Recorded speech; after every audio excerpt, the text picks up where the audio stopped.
Hi, and welcome to How to Write a Book in 90 Days. Are you ready to talk about rewriting? So, first off, I don't want you to get nervous because at this point you might still be deep in the writing process. We're actually at the halfway point of the writing. I think we're week 7, and we have 6 weeks left to go. So, we're more than halfway through. And I want you to ask, like, how many pages did you accomplish this week? Hopefully you put your 10 hours in. How many pages did you produce? And then do your little math equation, which is to simply subtract it from the total target number of pages. And then divide that by the 6 weeks that we have left so that you know what your weekly target is. All right, that's something you're doing every week. And when you look at it, you probably still have a whole lot of work to do. And we're really in the thick of the process. And some people are like, woohoo, I'm on a runner's high and I'm running the marathon and it's feeling great. Let's keep going. And others might be like, I'm out of breath, I'm winded, I'm like running out of steam. And, some people on the journey, honestly, understandably, have already, quit and let go, and life happened and they're like, hey, this isn't the right time for me to do this. And that's understandable as well, because at the halfway point, having taught this course for the last decade dozens of times, I usually have about a third of people drop out and a third of us will finish. And that's the question: are you going to keep, either way, just keep working and writing? And so I don't want you to start rewriting yet. So important that you learn how you're going to rewrite, and that motivates you to keep writing.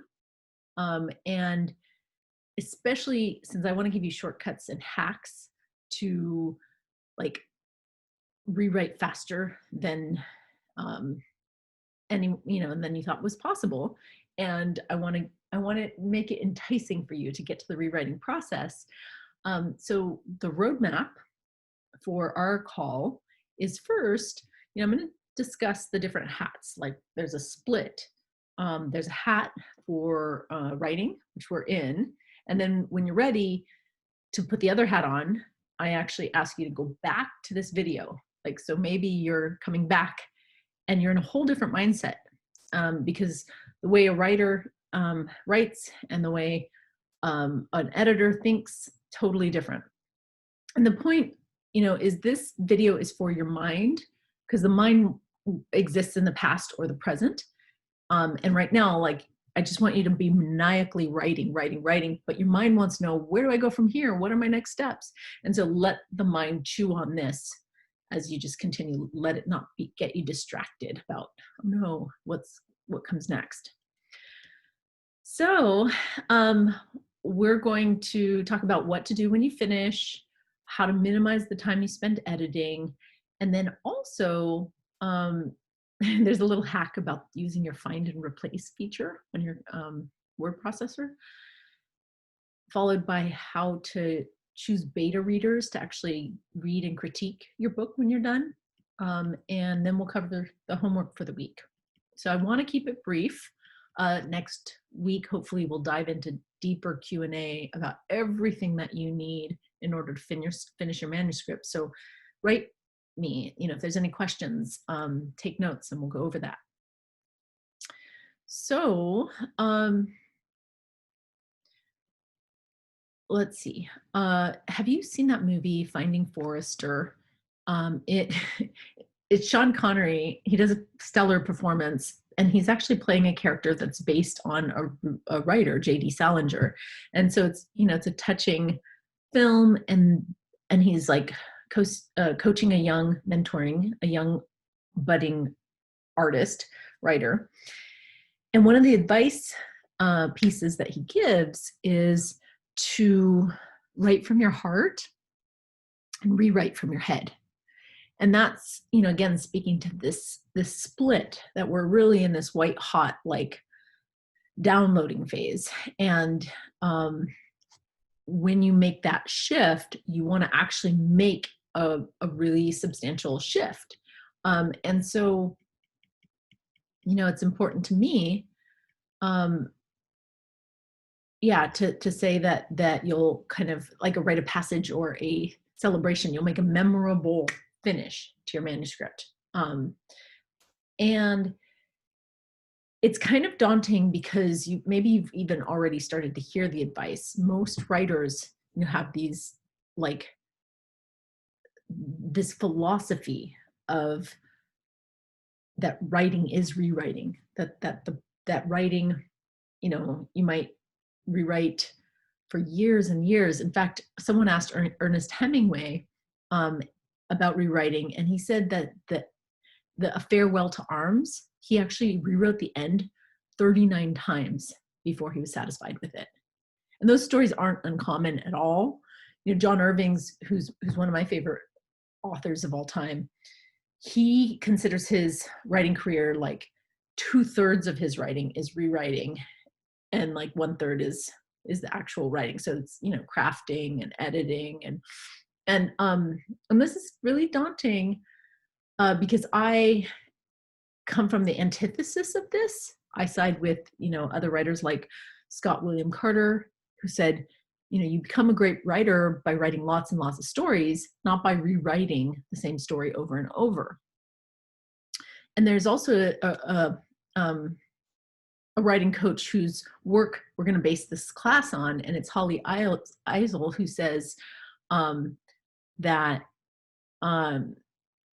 writers will spend 10 years like polishing a pearl, like making sure that it's gleaming and perfect before they show it into the world.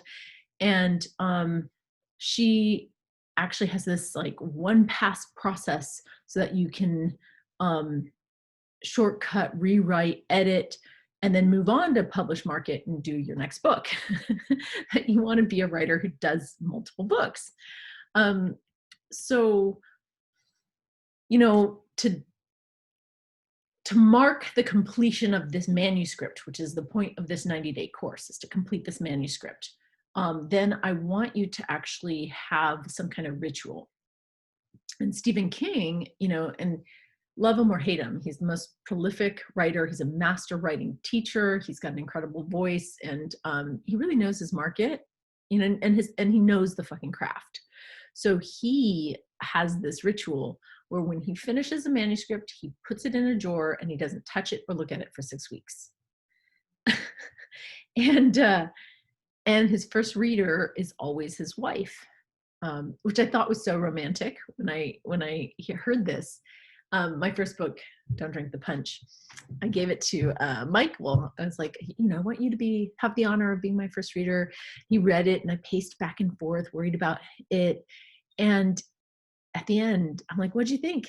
Or tell me when you're done. He's like, oh yeah, I finished a while ago. And I was like, what'd you think? He said, it's great.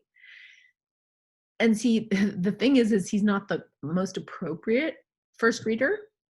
So I want to talk to you a little bit about, who's the best first reader. And it's such a wonderful creative Michael is on so many other levels, but as the kind of feedback that I need, I didn't provide him with, this is actually the kind of feedback that's most helpful to me. And I learned a lot in that process. But your wife or your brother or your uncle may or may not be the best person to give it to. So here's what I suggest you do when you're finished, okay? You complete the manuscript, and we're going to celebrate. It'll be, we'll have a last call together. We'll celebrate even if you don't finish. We'll get clear on what needs to be done. But those of us who did get to actually plan a celebration of some kind that's real. Like when I finished 52 Fridays, which was originally titled With My Bitch, I took my co-writer out and we drank bitch wine. And that was our fun celebration. And it actually motivated me to finish. So I want you to think about like what restaurant or where to go out to celebrate, to really like be like, I completed my first manuscript, or second or third or fifth. And then, it's that state change from the heart, now putting on a different hat. And you want to ask at that point a couple of readers to review it, to be beta readers. Now I'm going to tell you about that reading process, However, before you hand your manuscript over to them, you're going to edit it in a way that's like as best as you can. Because right now, you know, we talked about it. It's a shitty first draft. You're not going to like at the end of this be able to hand it to someone. You need to like edit it. And I want to shortcut that for you so that you can hand it over to those 3 readers and be really proud and be really excited. But the selection of those readers can start as early as now, can be really valuable, because what'll happen is you'll start to think about how they're going to read it in your mind. And that sometimes helps with the clarification of, you know, who your audience is and what your voice is. And so it's not just journaling, it becomes okay, there's someone I'm accountable to soon. And those 3 readers, you want to make sure that this is not the first manuscript they've read, because the difference, the gap, like a published book has been, you know, rewritten, edited, revised, like gone through many multiple, you know, revisions. And if that's what all that they're used to reading, they're going to be really critical or surprised or like not understand how to read, you know, your manuscript. So I highly recommend you find either writers or coaches or artists or who understand the iterative creative process. And, you know, I don't take time to read and critique in this group. And I have a lot of strong feelings about reading critique. I used to host, you know, rewrite like boot camp, which is fun. But, you know, I used to have a package where I would offer, if you're a book coach client, then I could read and critique and we can work on your book. I don't have availability to offer that right now. I will say that if I believe your message is really important and that I could be an assistance to you in your Dharma, and you feel really called to work with me, you know, contact me and we'll see. But chances are I'm not going to have the space, just as a mother and, you know, public figure and working on my own books. But I am feeling that we may do another virtual rewrite boot camp.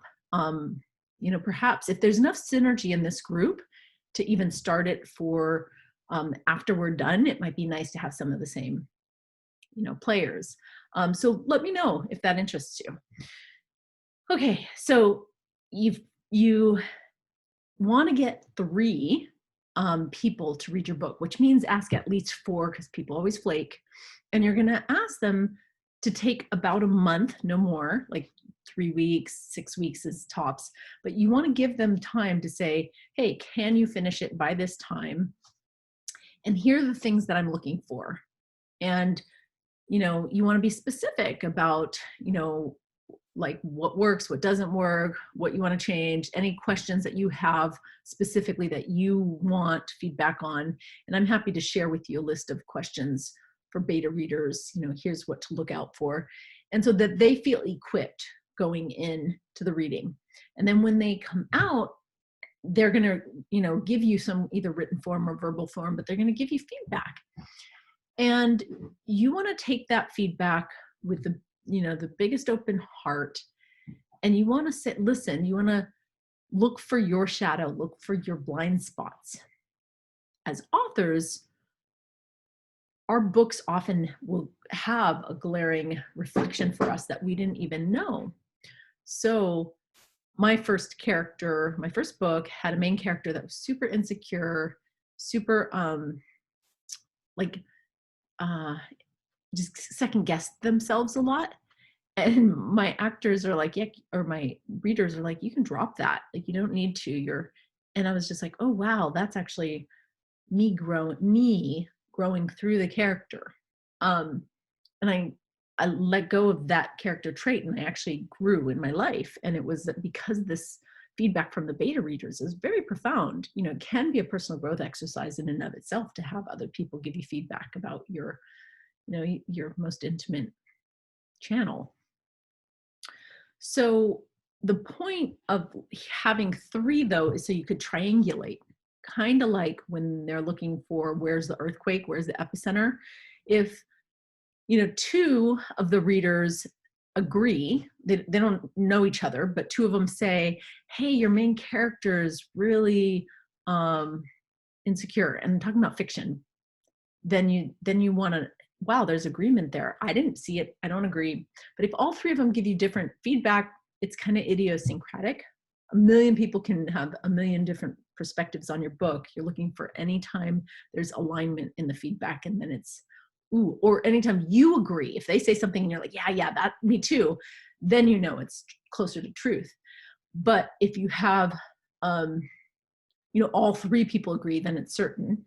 And on nonfiction, people tell you where it's redundant. They'll tell you when they're bored. They'll tell you what they learned. Those are the important things when people are reading. So then you're going to take the manuscript, and by your own discernment and their feedback, ideally you'd make a final pass revision to get the book into its final draft in order to then copy edit, proofread it, right? Which is like fine tuning before, we'll talk about publishing next week. But even the polishing and the fine tuning is something that you do not want to do. That's something that is it's just not possible for you to be holding this big picture and those fine details. So, how to get the manuscript after we complete as a group and we finish to the place where you proudly are going to offer it to those beta readers, right? That's the big question. That's like the big work. So I want to say that that process can be really messy. And I was thinking of different memes to post for today's call, and there's crumpled up papers, there's crossed out papers, but then I came across this picture of a fireman and a blowtorch. And I was like, no, that's what's more like. Stephen King says you've got to kill your darlings. You have to be willing to be radical in your rewriting, and it's not pretty. So sometimes rewriting is with a machete, and sometimes it's with a fine little trained hand as you cut with a scalpel. And the ultimate question is when to use what, and that's discernment. That's really the key to rewriting, is knowing where you're coming from as you cut or rearrange or rewrite. You want to come from the highest possible perspective. You want to come from the what serves the book. And that is important, because a lot of times we're writing from our super consciousness or from our alter egos or from our shadow. And this is no, you want to think like an editor who's looking at, the sellable manuscript. And so when you, in order to get into that process, there's a couple of different teachers that have really shared this with me. Now, what I'm about to share with you may very well change the way you write now, because you're going to keep writing, and it'll change you for the better. And I didn't want to introduce this too soon, because the first part of writing is being in the exploration, exploratory, letting it come through. And now you might start to think of what is the message it's really serving, and having more discernment as you write, not just rewrite.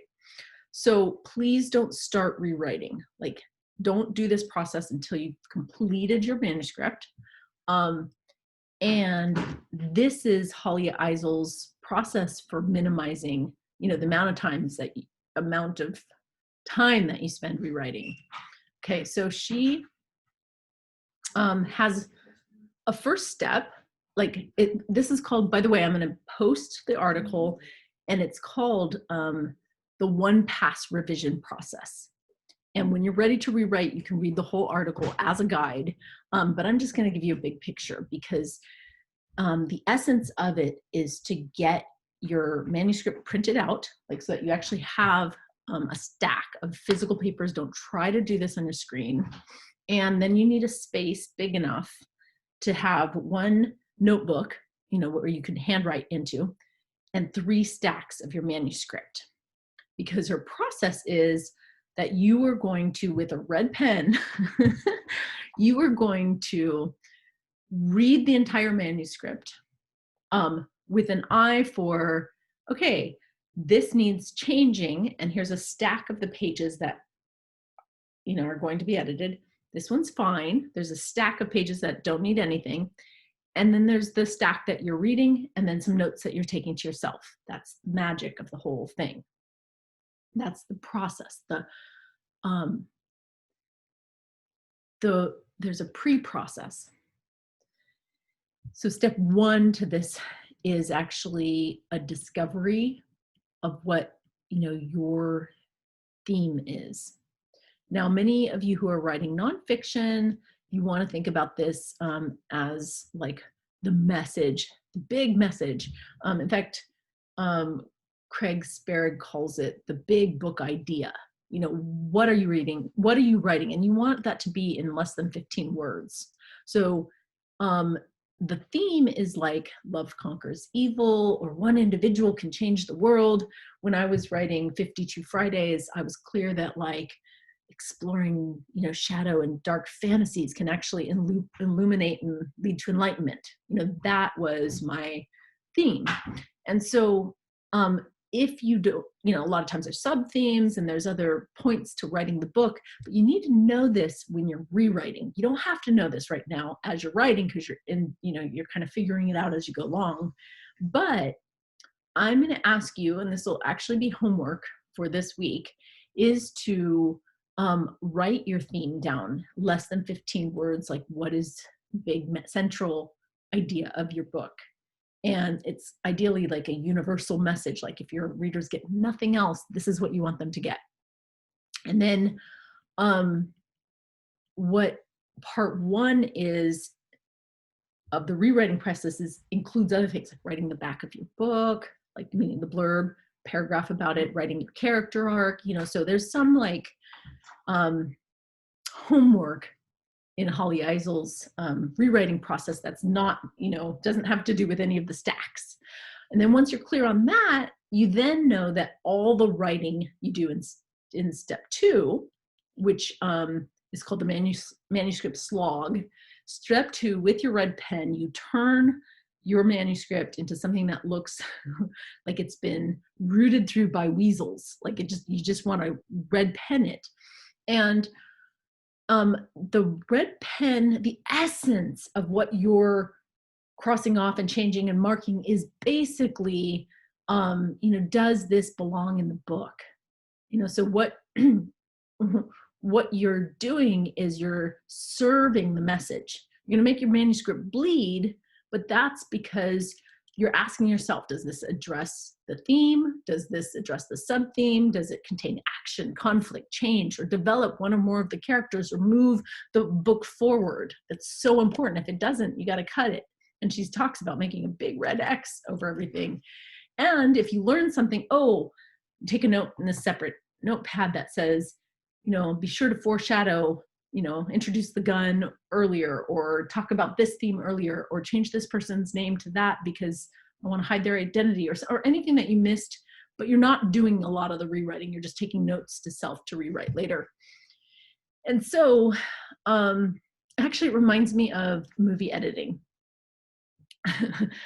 I just finished doing a video trailer for my book, and there's a saying in, cinema, and it's like, oh, fix it in post.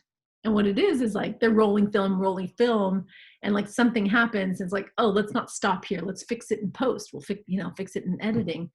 And that's a big part of how Holly Eisel is suggesting. It's just like, okay, slash burn, like next, do this, do that. And then you come to step 3, when your whole manuscript is completely covered in red ink. Not completely covered, by the way. There's a lot of pages that you didn't even touch that are fine. Like, oh, good, that's a good page. You're going to throw those away because that's not what you're going to rewrite, and you're going to rewrite these pages. Because in step 3, you go through the book and you start making those changes. You're fixing in post, and new wording comes to you, new idea is fine, you put it in, but you totally do not indulge in a whole new concept. Like if some new download comes, you write it down for your next book, because this is where people's, they start rewriting, and then the scope type starts to creep, and they start getting excited about this next, this, that. It's like, no, that's another book. So that third stage is a one pass. And this is so important because when you're actually typing, it's kind of like, not the best metaphor, but like when you go shopping, if you go shopping for tomatoes and you come home and then you're like, oh, I need bread, and you have to go back out to the store and you get it. But if you have a strong shopping list and you're like, oh, this is solid, I know what to get for the week or the month, and it's solid, and you go and you one trip and you do it all, it's so much more efficient. There's so many people who are like, I'm going to rewrite chapter 1 today, and then they just work on 1 and they're polishing it. Meanwhile, chapter 13 like never gets touched or isn't congruent with chapter 1, or so then they print out each chapter, and it's like going to the market every day. It's crazy. So, I hope that excites you, this idea of like going through the entire manuscript in one big pass. And then when you're doing the typing part, there's another hack, which is about the search and replace feature. Like you can just click, option find, and it'll find any word you enter. And that can help us eliminate bad words, like not bad, like profanity, but bad, like just shitty, lazy, lousy words. And there's a lot of them that we use in a rough draft. So let me see if I can give you some examples of find and replace. I've already mentioned that when I haven't done research on a certain point, I type in www. And that's like, again, fix it and post. That means when I'm done with my entire manuscript, I'll search for www and also be like, oh yeah, I forgot to research, like different last names for this character, or, whatever it is, that little detail that you didn't want to stop your flow for. So I'm going to use find and replace right now in my notes so that I can see the function of find and replace, because I made a little list for you of weak words. Okay. These are gonna like hurt your ears. I'm sorry. Basically, really, very nearly, usually, virtually, like you're pussyfooting around. They're like half-assed words, right? Because if you're very hungry, you should be ravenous. Like if you're like really tired, you should be exhausted. So you also want to look at adjectives and adverbs, which are those like romantic lee words, like gently, like this or that. They're, instead of lovingly, a lot of romance novels have conditioned us to hear these words, but adverbs and adjectives often tell us that our verbs or our nouns are not strong enough. So you want to strengthen your verbs. So, anytime you have a passive voice, you want to cut that. If you're using is as a verb, or was, or were, eliminate, upgrade.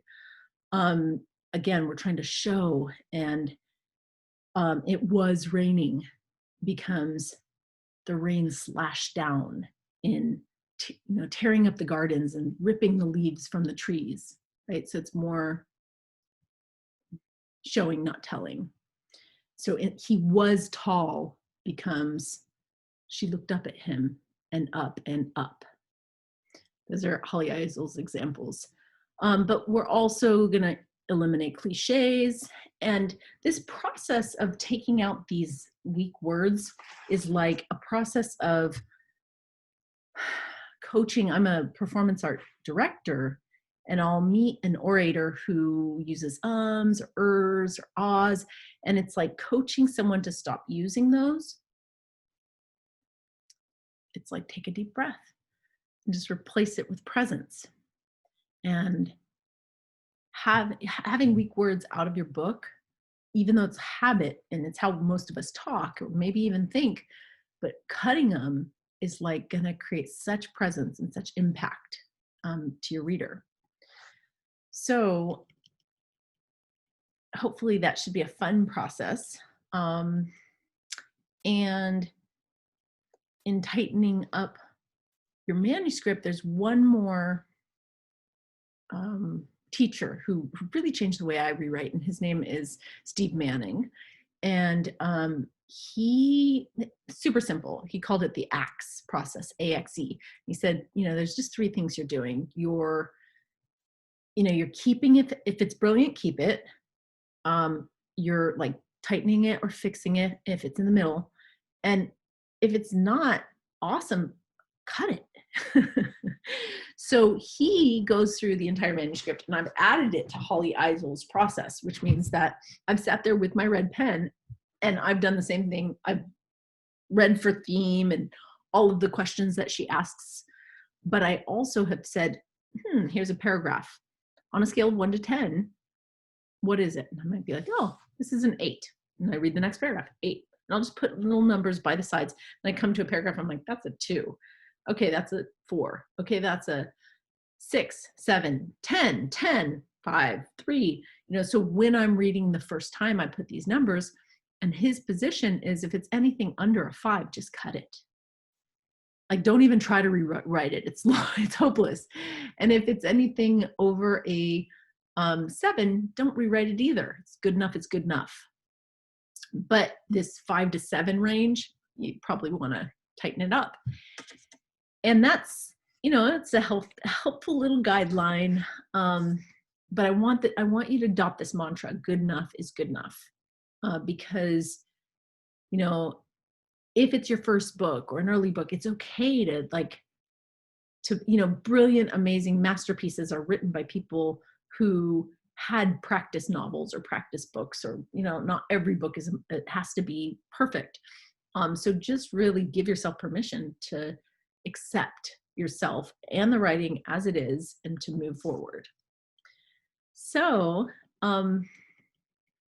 hopefully, all these different techniques give you some juice about how exciting it is to finish your book, to then do some rewriting, and then you'll get it off to your beta readers, and then they bring it home to where you can actually really see your book through the outside lens. And I kind of look at it like there's a rewriting process, which is what I described Holly Eisel and Steve Manning's processes are rewriting. But then when you get the book back from the beta readers, then you do this editing. There's like a final edit. And then there's proofreading, right? So I kind of look at it like not one pass as Holly Eisel will teach. I look at it as 3 passes. And so important that you don't do the infinite rewrite that just continuously happens. And there's a brainwashing, there's a narrative in the writing art community that sounds like, oh, but that's a true writer. A writer has to suffer. A writer has to brood over their work. And I want to remind you that writing moves through us, and not to get too attached, and then because your ego can get in, and now all of a sudden you're spinning circles, and ultimately you're writing this so that you can publish it and get it to help other people. And the faster you can get it out there and touch other people, the more satisfying and the more purposeful you are. So yeah, it's my hope that this inspires you to not just complete your writing, your editing faster, get through the beta readers to the rewriting, editing, and then polishing, the proofreading.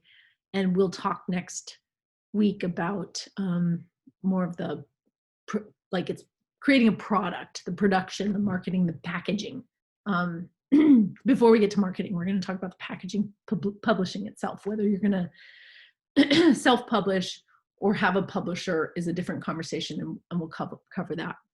So, homework. I want you to recommit 10 hours of writing this week. So it's like button chair, doing 10 hours. You can also talk to your accountability buddy. And perhaps you want to start thinking about who your first reader is. Maybe it's somebody in the class. And plan your celebration. What are you going to do when you finish your manuscript? And then the one important piece is to write down your theme. Go ahead and write your, in 15 words or less, what's your book about? If you haven't already written your back cover text, sometimes you want to wait until the book's done and to do that, but some people like knowing it ahead of time. So with that homework, I send you lots of blessings and good luck for brilliant writing this coming week. Until soon.